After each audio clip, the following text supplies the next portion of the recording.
y grábeme, don David, dicen en la marcha, al INE no se toca, o al INE no se le toca, o hay que defender al INE. Pero fíjate que hace unos días yo señalaba, creo que fue el jueves o el viernes, qué casualidad que a Claudio X González lo entrevista Ciro Gómez Leiva, que a Kenia López Rabadán la entrevista a Luis Cárdenas en MBS, que en Latinus Loret entrevista a Lorenzo Córdoba, el consejero presidente del INE.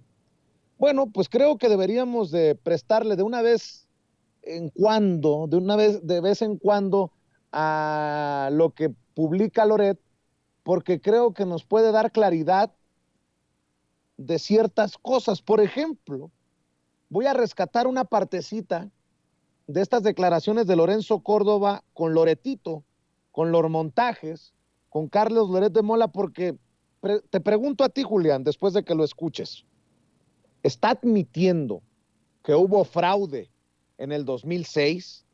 Y si el propio Lorenzo Córdoba habla de estas cosas, es porque el INE sí necesita transformarse, o ya con las transformaciones que tuvo, como lo expone el propio Lorenzo Córdoba, quedó perfecto. O sea, en otras palabras, si no pasa la reforma electoral, el INE debe de quedarse tal y como está, es perfecto, es inmaculado, es ¿qué? Escuche por favor parte de las declaraciones de Lorenzo Córdoba a Loretito, creo que fue el jueves en Latinos.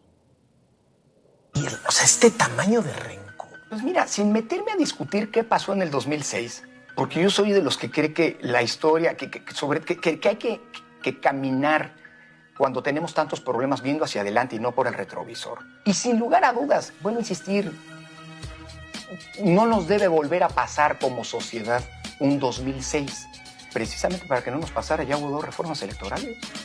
Se cambió en 2007 el sistema de comunicación política precisamente para que los problemas que tuvimos en 2006 no volvieran a ocurrir, precisamente para que no nos pasara de 2006. En 2014 se volvió a reformar la Constitución. O sea, con las reglas de hoy, la elección de 2006 claro se hubiera anulado.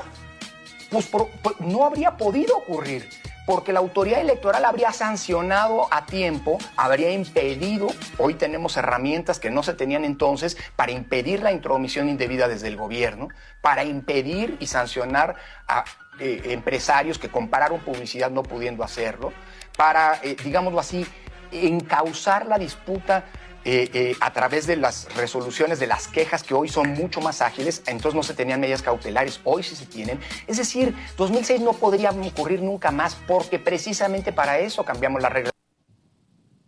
Ah, cabrón. Declaraciones de Lorenzo Córdoba a Loret en Latinos. Pero se quejan cuando el presidente habla de que le chingaron la elección en el 2006. Pero pues está admitiendo todas las irregularidades el propio Lorenzo Córdoba en entrevista con los montajes. Por ejemplo, nada más como ejemplo, Julián. Qué cínico es, en este caso, pues tanto Ciro Murayama, pero principalmente Lorenzo Córdoba, porque eso de decir que hay que ver hacia adelante y no hacia atrás, me parece que es una forma de aceptar el fraude electoral de 2006. Después lo fue ahí medio diciendo, y es muy cínico porque se la pasa diciendo, o se la pasa hablando del pasado y de la construcción del IFE, del INE, y ahora sí ya no quiere hablar del pasado, ahora quiere mirar hacia el futuro. Lo que estamos viendo es que algo que no se ha dicho, Vicente, y lo quiero poner aquí sobre la mesa, es que aún no pase la reforma electoral, ese temor que tienen los partidos, la oposición, de que Morena y la 4T tengan más presencia en el INE, pues aún con estas reglas las va a tener, porque el próximo año termina el periodo por fin de Lorenzo Córdoba y va a quedar vacante una posición y además la presidencia del INE. Y me parece que también va a haber otros cambios ahí en los consejeros. Bajo este esquema, quienes tienen mayor mano, quienes tienen mayor capacidad de decisión, de influencia, pues es el partido mayoritario. En este caso es Morena. Entonces, aún con la reforma, con las leyes actuales, en el supuesto de que no pasara la reforma, que no lo creo, pues Morena tendría mayor participación en el INE. Entonces, hasta ingenuos son, Vicente, hasta tontos son. Y definitivamente sí se requiere un cambio ahí en el propio INE. Lorenzo Córdoba sabe que se requiere un cambio, pero en este momento está en su personaje de opositor y de precandidato, qué sé yo, quiere hacer ese señor, ya lo consumió el odio, pero pues definitivamente sí es ya importante que se empiece a discutir la reforma y que desde estos espacios también empecemos a hablar y salgamos de esa disyuntiva que han querido meter en la posición de que si el INE se elimina o no. No, a ver, la reforma va más allá de eso y ni siquiera plantea eliminación del INE, es reestructurar, reconfigurar el instituto electoral, el órgano electoral. Porque qué visión más conservadora que decir que el INE no se toca. Bajo ese esquema, nada se puede transformar, nada se puede tocar, y entonces todo lo que no esté funcionando, pues no hay que tocarlo, hay que dejarlo así. Eso de ninguna manera es concebible en una democracia. Fíjate que estaba leyendo a Laura Barranco, periodista independiente, activista social, y me llama mucho la atención porque va de la mano con esto que estás mencionando.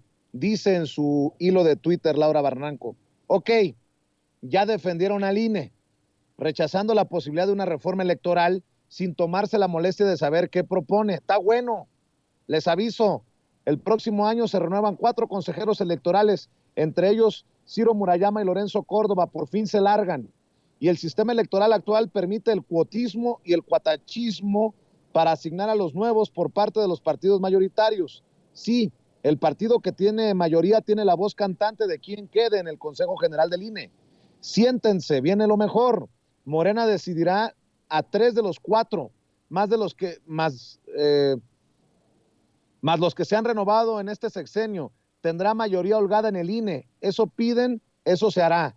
Además, se mantendrán las partidas presupuestales millonarias a partidos aún sin haber elecciones. Los gastos excesivos tanto en partidos como en el INE, seguiremos sin evaluar la posibilidad de voto electrónico y reitero, se mantendrá la mezquina forma de elección de consejeros por cuotas partidistas.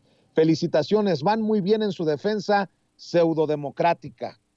Me parece interesante, aparte de lo que tú estabas exponiendo, mi querido Julián, porque espérate a la narrativa de la oposición cuando digan, ahí están los autoritarios de Morena, se están agenciando 3 de los 4 consejeros por autoritarismo, por el talante dictatorial de López Obrador y de Morena, a pesar de que se les está diciendo desde ahora, ¿no?